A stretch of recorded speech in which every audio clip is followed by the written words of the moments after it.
Salut. Je m'appelle Ahmed, je viens du glorieux pays qu'est l'Irak. Je suis musulman de naissance. Mon problème, c'est que je pratiquais l'islam quand j'étais petit et... Frère, d'abord nous acceptons que les questions des non-musulmans. Une fois que toutes les questions des non-musulmans seront terminées, Inch'Allah, tu pourras. Oui, mais je souhaite dire mon problème. Mais tu as dit que tu es Ahmed et que tu es né musulman. Je suis né musulman. Et maintenant tu es musulman ou pas? Je suis agnostique. Oh, donc tu as quitté la religion de l'islam. Oui, je suis confus. D'accord. Si tu as quitté la religion de l'islam, tu peux poser ta question. Ok. Donc ma question est, comment se fait-il que je n'ai pas la foi alors que toi, les autres musulmans et certains de mes amis, eux, ont la foi alors que j'ai beaucoup pratiqué l'islam et j'ai même fait la Omra. Cependant, je commets toujours la plupart des grands péchés qui sont interdits en islam. Et parfois, j'ai la flemme de faire la prière. Et même les autres obligations que nous avons en islam. J'ai lu beaucoup de livres, et aussi sur d'autres religions, des théories du complot, des documentaires, et ainsi de suite. J'ai même vu vos propres vidéos sur YouTube, et il y a beaucoup de questions qui tournent dans ma tête à propos d'Allah, de son messager et des musulmans en général. Et en gros, ma question la plus importante est, tu as dit dans un de tes débats ou réponses, je ne sais plus, qu'Allah est le créateur et qu'il est incréé. Mais j'ai réalisé, comment l'incréé peut-il exister? Et s'il existe, comment pouvons-nous le percevoir? Comment pouvons-nous le voir, l'entendre, le ressentir ou savoir qu'il existe? Est-il incréé dans notre propre dimension ou autre? C'est l'une de mes questions. Le frère Ahmed a dit qu'il est né musulman et qu'il vient d'Irak. Il a lu le Coran et aussi d'autres livres religieux, mais pour lui, il commet beaucoup de péchés. Il croit qu'il est agnostique et il est paresseux pour prier. Frère, avant que je ne réponde à ta question principale, si tu commets des péchés et si tu es paresseux pour prier, cela ne fait pas de toi obligatoirement un non-musulman. Tant que tu crois que la prière est obligatoire, parfois tu la manques, c'est un très grand péché. C'est un très grand péché de ne pas prier, mais cela ne fait pas de toi un non-musulman. Par contre, oui, si tu dis « la prière n'est pas obligatoire », alors à ce moment-là, oui, tu fais de la mécréance. Mais si parfois tu commets des péchés, parfois des petits péchés, parfois des grands péchés, c'est interdit, mais cela ne te fait pas sortir de l'islam. Il y a parfois des murmures du diable qui te disent « tu es musulman ». Mais regarde ceci, c'est bizarre en islam, cela est étrange. Et cela peut dévier l'esprit de la personne. À ce moment-là, peut-être que ta foi est bas, mais ces choses ne devraient pas te faire penser que tu n'es plus musulman. Concernant ta question, tu as raison de dire que dans mon discours, j'ai mentionné que le Tout-Puissant est le Créateur, mais qu'il est lui-même incréé. Tu poses alors la question suivante. Comment l'incréé peut-il exister? Comment pouvons-nous voir l'incréé et comment est-ce possible? Allah subhanahu wa ta'ala est Al-Khaliq, le Créateur.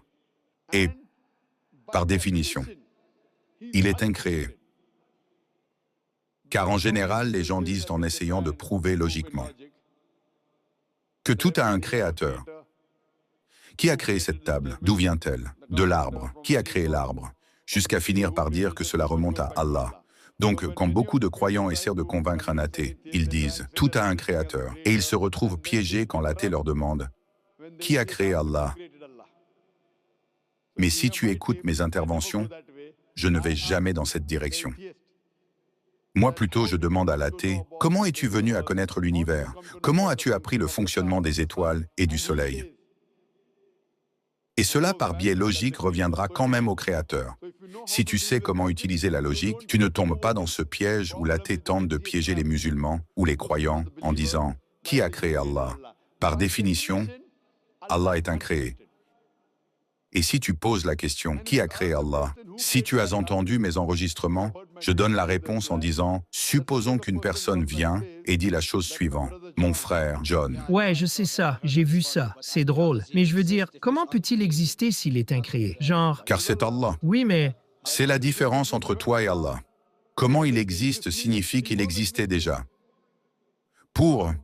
Il n'a pas de commencement. Toi et moi avons un commencement. C'est ça les êtres humains. Donc c'est la différence entre nous et Allah. Tu ne peux pas dire qu'Allah est comme nous. Si Allah était comme toi et moi, pourquoi devrions-nous l'adorer?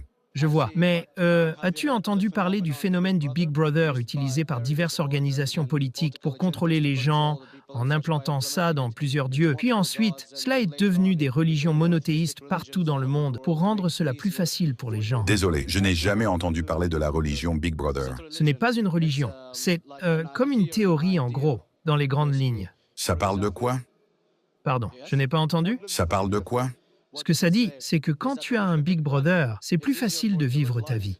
Quand tu as quelqu'un qui te surveille tout le temps, qui te comprend tout le temps, qui te protège tout le temps, qui est avec toi tout le temps, à qui tu peux parler, même s'il ne te parle jamais en retour, ou alors peut-être dans tes rêves, en agissant sur ton esprit, c'est plus facile de vivre comme ça. Alors qu'un être humain qui n'a pas de Big Brother et qui n'est pas facilement contrôlé et qui a une liberté totale représente un danger pour les grands pouvoirs dirigeants. Je n'arrive toujours pas à comprendre. Le Big Brother peut être parmi nous, peut-être pas. Alors, qu'est-ce que ça change? Quel rapport cela a-t-il avec l'islam et Dieu? Quel rapport cela a-t-il? Parce que, en gros, Allah te surveille tout le temps. Il sait. Donc tu veux dire qu'Allah est comme un Big Brother? Oui, voilà, car tu l'utilises pour ta protection, donc tu n'as pas peur. Tu vois ce que je veux dire? Tu sais que c'est une hypothèse. Hypothèse. Si tu as entendu comment je convainc. Un athée. Si tu as entendu ma réponse. Car tu dis que tu es agnostique ou athée. Oui. Donc la première chose que je fais avec un athée, c'est que je le félicite. Pardon? Je le félicite. D'accord. As-tu entendu ma réponse sur les athées? Ouais, tu les félicites sur tout ça. Mais je n'ai pas vu ton débat avec l'athée. J'ai juste vu tes réponses à certaines questions. D'accord, donc tu n'as pas vu celui avec l'athée? Non, mais j'ai vu ton débat avec David William Campbell, et c'est vrai. David William Campbell n'est pas athée. Maintenant, quand un athée me dit qu'il ne croit pas en Dieu, comme ta théorie du Big Brother, si tu crois en cette théorie, Oui? après je vais te poser une question. La première chose que je fais avec un athée, c'est que je le félicite. Tu sais pourquoi? Ouais, parce qu'ils réfléchissent et ne suivent pas simplement ce que leurs parents font. Non, non, je le félicite parce qu'il ne suit pas aveuglément. Les autres personnes suivent une croyance aveuglément. Il est chrétien parce que son père est chrétien.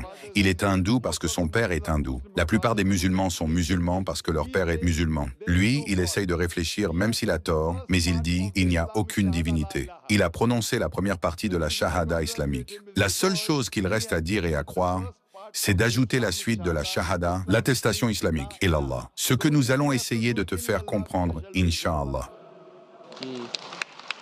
Donc si tu as entendu ma réponse, un athée devient athée parce qu'il pense croire en la science.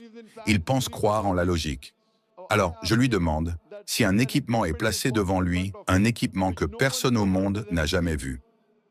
Si on lui demande qui sera la première personne capable de te dire le fonctionnement et le mécanisme de ce nouvel équipement, quelle serait sa future réponse?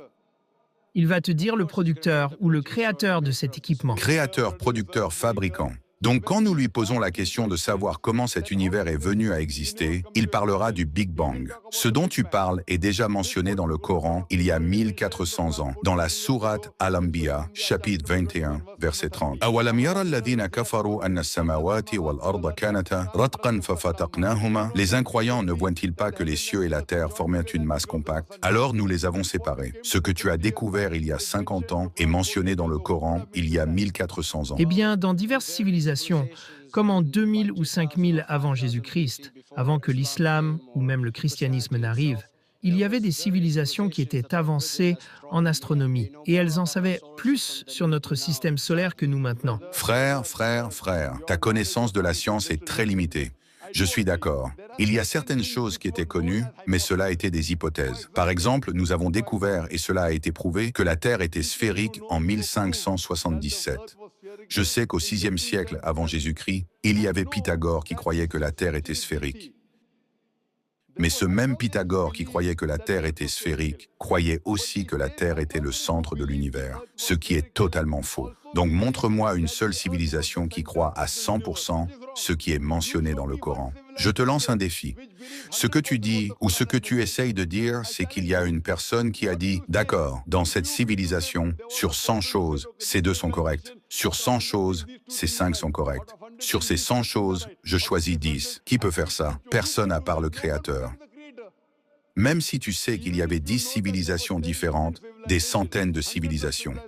Il n'y a pas une seule civilisation que tu connais dans le passé qui savait 100% de la science que nous connaissons aujourd'hui. Alors, où est ta logique? Où est ta théorie?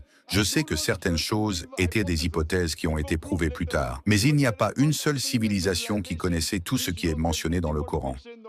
Donc la réponse revient à la question d'origine. Qui a pu rassembler tout cela dans le Coran? Quelqu'un, il y a 1400 ans, pouvait-il dire, d'accord, sur ces 100 choses, ces 3 sont correctes. Sur ces 100 choses, ces 2 sont correctes. Mathématiquement et rationnellement, c'est impossible. Eh bien, tu n'as jamais mentionné l'idée des extraterrestres ou quelque chose de ce genre. Frère, je pose une question simple. Nous ne sommes pas venus ici pour débattre. Oui? Je t'ai posé une question. Montre-moi une seule civilisation et toi tu me demandes autre chose. Oui, mais Nous ne sommes pas ici pour débattre. Tu poses une question, je te donne la réponse. Tu parles des anciennes civilisations. Je t'ai dit que tu avais raison, mais sur 100 choses, 98 étaient fausses. Alors, je te demande qui aurait pu mentionner cela dans le Coran. Et maintenant, tu parles d'autre chose? oui, mais Je pose une question simple. 2 plus 2 égale combien? Et toi, tu me dis combien fait 3 fois 3? Je te demande ton nom et tu me dis où tu habites. Je pose des questions simples. Alors, s'il te plaît, nomme-moi une seule civilisation qui a tout ce qui est mentionné dans le Coran. Est-ce que tu en connais une, oui ou non? eh bien non, pas du tout. Pas même 10%? Pourquoi? Babylone connaissait la plupart des planètes et ce genre de choses. Les planètes ne sont pas la seule chose mentionnée dans le Coran. Il y a 1000 choses mentionnées dans le Coran. Dire que 1000 choses sont mentionnées dans le Coran, 10% équivaudrait à 100 choses. La civilisation babylonienne connaissait-elle 100 choses mentionnées dans le Coran? Non, parce tu ne peux pas... Ils connaissaient 5 ou 6 choses. En pourcentage, c'est très petit. Bien sûr. Qui peut être l'auteur du Coran, à part le Créateur, pour savoir ce qui est juste et ce qui est faux? Aujourd'hui, la science a prouvé que les hypothèses mentionnées par les Babyloniens il y a tant de siècles sont aujourd'hui avérées. Donc, c'était des hypothèses à l'époque, dont beaucoup ont été rejetées et certaines acceptées. Pour rassembler tout ce qui est à 100% correct, cela doit venir du Créateur et de personne d'autre. J'espère que cela répond à la question. N'hésitez pas à prendre l'abonnement pour soutenir la chaîne YouTube. Cela vous permettra d'avoir une traduction gratuite d'une vidéo de Zakir Naik de votre choix, ainsi que des vidéos traduites réservées uniquement aux membres, comme celle expliquant pourquoi les pays musulmans sont en retard comparés aux pays occidentaux, vidéos très intéressantes, et les vidéos publiques en avance. Merci pour votre soutien.